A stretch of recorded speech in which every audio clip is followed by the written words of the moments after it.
Good evening friends, आप सभी लोगों का फिर से स्वागत है हमारे चैनल पर। मैं हूं पुष्पेन। जैसा कि आप लोग देख पा रहे हैं कि मैंने निफ्टी 50 चार्ट ओपन कर रखा है, इंडेक्स का चार्ट ओपन कर रखा है। तो हम बात करेंगे सिर्फ और सिर्फ इंडेक्स की, निफ्टी 50 और बैंक निफ्टी दोनों की बात करेंगे। इसमें मैं बताऊंगा आप लोगों को कि कल के दिन मार्केट किस तरीके से बिहेव कर सकती है और क्या इसके टारगेट रहेंगे और क्या इसके स्टॉप लॉस रहेंगे। तो सबसे पहले बात कर लेते हैं अपने पिछले वीडियो की। मैंने पिछले वीडियो में मेरा जो व्यू था मार्केट के प्रति वो बियरिश था, लेकिन मार्केट ने ऑलरेडी कुछ ऐसा हुआ नाइट भर में जिसकी वजह से मार्केट एक रिवर्सल में आ गई। इसको कहेंगे थोड़ा सा बाउंस बैक, कहेंगे कि मार्केट में जो मैंने एक्सपेक्टेशन किया हुआ था उस तरीके से मार्केट ने ट्रेड नहीं दिया। तो अब ये जो रिवर्सल आया था इसके ये रीजन क्या था हम लोग जानने की कोशिश करेंगे। तो चलिए 15 मिनट के चार्ट सेटिंग चलते हैं।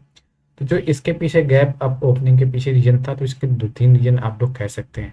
जो अमेरिका की बॉन्ड यील्ड थी उसमें थोड़ी नरमी आई थी, एक रीजन। दूसरा ये था कि जो ओपेक की मीटिंग हुई उसमें जो है उन्होंने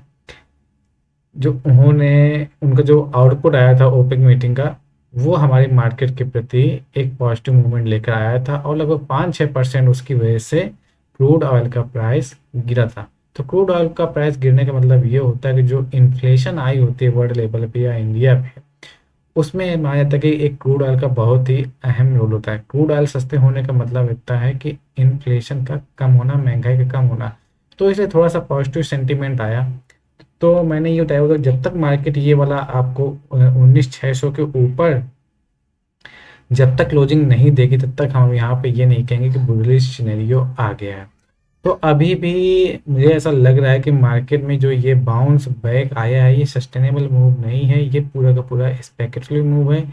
यहाँ पे जल्दी ही हमें रिवर्सल देखने को मिल सकता है। कल या परसों में, कल या मंडे को हमें रिवर्सल वापस से नीचे की तरफ देखने को मिल सकता है। अब प्रमुख बात मैं करूंगा कि कल के दिन हमें ट्रेड किस प्रकार से लेना है। तो मैं आप लोगों को दो सिनेरियो बताऊंगा, क्योंकि जो अभी डेटा बना हुआ है वो लगभग न्यूट्रल है और जो डेटा बता रहा है डेटा के हिसाब से मूव स्पेकुलेटिव है। स्पेकुलेटिव का मतलब ये हुआ कि जो अप मूव आया है वो हमारा सस्टेनेबल मूव नहीं है, फंडामेंटल मूव नहीं है, जिसकी वजह से मार्केट बहुत ऊपर चली जाए। थोड़ा सा एक इसको बोलते हैं डेड कैट बाउंस मूवमेंट बोलते हैं, कि जब मार्केट बहुत ही मंदी में जा रही होती है वहां पे एक छोटा सा बाउंस आता है और लोग सारे के सारे यहाँ पर बुलिश हो जाते हैं। तो अभी मैं आप लोगों को सावधान कर रहा हूँ कि मार्केट में अभी बुलिश सिनेरियो नहीं है। जब मार्केट में बुलिश सिनेरियो आएगा तो मैं आपको सबसे पहले बताऊंगा। तो अब देख लेते हैं कि कल के दिन हमें किस प्रकार से ट्रेड लेना है, कहाँ पे हमें अपनी पोजीशन को एग्जिट करना है और कहाँ तक इसको पोजीशन को कैरी फॉरवर्ड करना है, क्या स्टॉप लॉस लगाना है, क्या इसका टारगेट रहेगा। तो सबसे पहले बात कर लेते हैं बुलिश सिनेरियो की, क्योंकि डेटा हमारा न्यूट्रल है और चार्ट भी अभी हमारा न्यूट्रल लेवल पर ही है। यहाँ पे बहुत बड़ा बाउंस बैक नहीं आया है। जब तक 19,600 के ऊपर मार्केट सस्टेन नहीं करेगी तब तक आप यहाँ पे सावधानी बरतें कॉल बाइंग करने में। तो ध्यान दीजिए कि मैं आप लोगों को किस प्रकार से ट्रेड दे रहा हूँ। तो आप ध्यान देंगे कि जो ये बाउंस बैक आया हुआ है, तो यदि कल के दिन मार्केट 19,600 के ऊपर ओपनिंग होती है और थोड़ी देर सस्टेन करती है और इसी के आसपास आप देख पा रहे हैं कि 200 डेज का एक्सपोनेंशियल मूविंग एवरेज भी है, तो थोड़ा सा सावधान भी रहेंगे यहाँ पे। तो जो 19,600 का एक्सपोनेंशियल मूविंग एवरेज है आपको दिख रहा है, ये बहुत ही अहम रोल इंट्राडे में प्ले करता है। तो यदि मार्केट इसके ऊपर सस्टेन कर पाती है तो यहाँ से थोड़ा सा बाउंस बैक आएगा और टारगेट हमें यहाँ तक का देकर जाएगा, जो हमें 19,700 के आसपास तक हमें टारगेट दिख रहा है अब। और इसके ऊपर मार्केट अभी हमें नहीं दिखाई दे रही जो अब तक का डेटा बना हुआ है। तो यदि यहाँ पे ओपनिंग होती है 200 एक्सपोनेंशियल मूविंग एवरेज के ऊपर तो बाई कर जाएंगे और मैक्सिमम अपॉर्चुनिटी आपको 19,700 तक की मिल सकती है। और दूसरा सिनेरियो क्या बन रहा है, यदि कल के दिन मार्केट में थोड़ी सी बिकवाली हावी होती है और इसके नीचे इस रेंज में कहीं पर भी आपको बाइंग नहीं करनी। ध्यान दीजिएगा 19,600 से 19,550 तक आपको कहीं बाइंग नहीं करनी जब तक ये लेवल टूटता है। यदि मार्केट यहाँ पे कहीं ओपन होती है तो ये लेवल यदि टूटता है नीचे की तरफ तो हमें जो ट्रेड मिलेगा 19,440 तक का ट्रेड मिल सकता है। लगभग आप ये कह सकते हैं 60 से 70 पॉइंट का मूवमेंट हम लोग आसानी से कैप्चर कर सकते हैं। लेकिन इसके बीच में आप लोगों को ट्रेड मैं कहूँगा अवॉइड करना है। यदि यहाँ पे ओपनिंग होती है तो आप लोगों को बाई करना है, यहाँ या फिर यहाँ पे ओपनिंग होती है और मार्केट ऊपर निकलती है तो आपके लिए 19,700 का लेवल ओपन हो जाएगा। बस यही मार्केट का एंड भी हो सकता है। और इसका जो लोअर लेवल का टारगेट रहेगा 19,450 तक का या 440 तक का रह सकता है। अब देख लेते हैं कि हमें जो ऑप्शन चेन हमें दिख रही है वो ऑप्शन चेन में किस प्रकार से पोजीशन बनी हुई है। जैसा कि मैं आप लोगों को ऑलरेडी बता रहा हूँ कि यहाँ पे जो डेटा है डेटा में बहुत ना ही बुलिश बना हुआ है ना ही बेयरिश बना हुआ है। लगभग न्यूट्रल पॉइंट पे हम लोग खड़े हुए हैं। यहाँ पे जो चेंज इन ओपन इंटरेस्ट में तो ऐसा लग रहा है कि ना चेंज इन ओपन में ना बुल्स हावी हैं ना ही बियर्स हावी हैं। लगभग 86,000 के आसपास ओपन इंटरेस्ट यहाँ पर भी बने हुए हैं और लगभग आपको 91,000 के आसपास ओपन इंटरेस्ट यहाँ पर भी बने हुए। तो लगभग एक ये न्यूट्रल ऑप्शन चेन अभी यहाँ पे दिख रही है। तो इसीलिए मैंने आपको दोनों तरफ के जो है मूव दिए हुए हैं कि जिस तरफ मार्केट निकलने की कोशिश करेगी उस तरफ हमें ट्रेड करके दिन लेना है। तो एक अहम रोल मेरा ये भी है। तो अब देख लेते हैं कि बैंक निफ्टी का क्या सिनेरियो बन रहा है, किस प्रकार से हम लोग ट्रेड ले सकते हैं।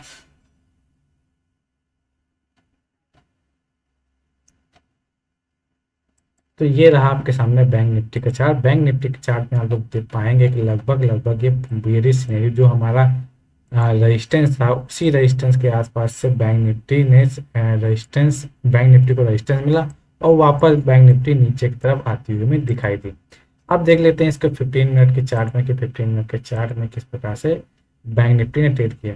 तो शुरुआत में गैप अप ओपनिंग होने के बाद मार्केट ने थोड़ा सा ऊपर गया, फिर जो हमारा रेजिस्टेंस पॉइंट था उसको रिस्पेक्ट करते हुए मार्केट नीचे आई, फिर अपने सपोर्ट पॉइंट पे आई। सपोर्ट पॉइंट के बाद फिर मार्केट इसके 200 एक्सपोनेंशियल मूविंग एवरेज को रिस्पेक्ट करने के बाद मार्केट फिर से वापस नीचे की तरफ आ गए। तो इसका कहने का मतलब ये है कि यहाँ पे सारा दिन मार्केट लगभग वॉलेटाइल रही, ऊपर गई नीचे आई, फिर ऊपर गई फिर नीचे आई। तो यहाँ पे लोगों को लॉस हुआ होगा जिन लोगों ने पोजीशन को कॉल में या पुट में होल्ड करके रखा होगा। अब कल किस प्रकार से इसमें ट्रेड लेना है उसके बारे में हम लोग चर्चा करेंगे। तो सबसे पहले देख लेते हैं कि जो हमारा ट्रेड है तो हमें कहाँ से एंट्री लेनी। सबसे पहली बात, इसकी ओपनिंग बहुत ही इंपॉर्टेंट रहेगी। तो ओपनिंग ध्यान देंगे कि जो ओपनिंग हमें मिलती है यदि इसके बीच में मिलती है तो हमें थोड़ा सा कॉशन रहना, जब तक 200 एक्सपोनेंशियल मूविंग एवरेज ब्रेकआउट नहीं होता है ऊपर की तरफ तब तक हमें यहाँ पे एंट्री नहीं लेनी है। और जो 44,600 का लेवल है वो मार्केट के लिए बहुत ही अहम होगा। यहाँ से भी बैंक निफ्टी रिवर्स कर सकती है। वो यहाँ से रिवर्सल नहीं मिलता है तो यहाँ तक का आपको टारगेट देखने को मिल सकता है। आपको एंट्री लेनी है 44,630 के ऊपर। 44,630 का यदि लेवल ब्रेक आउट होता है तो आपको 45,000 तक के टारगेट देखने को बैंक निफ्टी में मिल सकते हैं। और यदि बेयरिश सिनेरियो बनता है तो आपको जो एंट्री लेनी है वो लगभग लेनी है इसके नीचे। यदि इसके नीचे बैंक निफ्टी निकलती है कल के दिन तो आपको इसके लो के आपको टारगेट देखने को मिल सकते हैं। और ये लो बैंक निफ्टी कितना दिखा रहा है चलिए इसके बारे में भी देख लेते हैं कि जो ये लेवल हमें दिखाई दे रहा है ये लगभग लेवल 43,860 के आसपास हमें दिख रहा है। अब इसका देख लेते हैं कि बैंक निफ्टी की जो ऑप्शन चेन है ऑप्शन चेन हमें किस प्रकार से दिख रही है, बुलिश दिख रही है, बियरिश दिख रही है या फिर हमें न्यूट्रल बैंक निफ्टी की ऑप्शन चेन दिखाई दे रही है। तो यहाँ पे आप लोग देख पा रहे हैं कि जो ऑप्शन चेन में maximum open interest put side में बने हुए 1,44,000 और कॉल साइड में भी देखेंगे तो मैक्सिमम जो है open interest at the money के आसपास जो है 1,43,000 बने हुए। तो यहाँ पे लगभग बुल्स और बियर्स दोनों न्यूट्रल हैं, दोनों ने अपनी पोजीशन बना के रखी। जिस तरह मार्केट ब्रेकआउट करेगी उसी तरफ का हम लोग ट्रेड लेना है।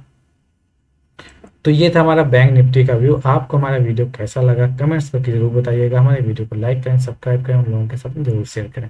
तब तक के लिए thank you, have a nice day.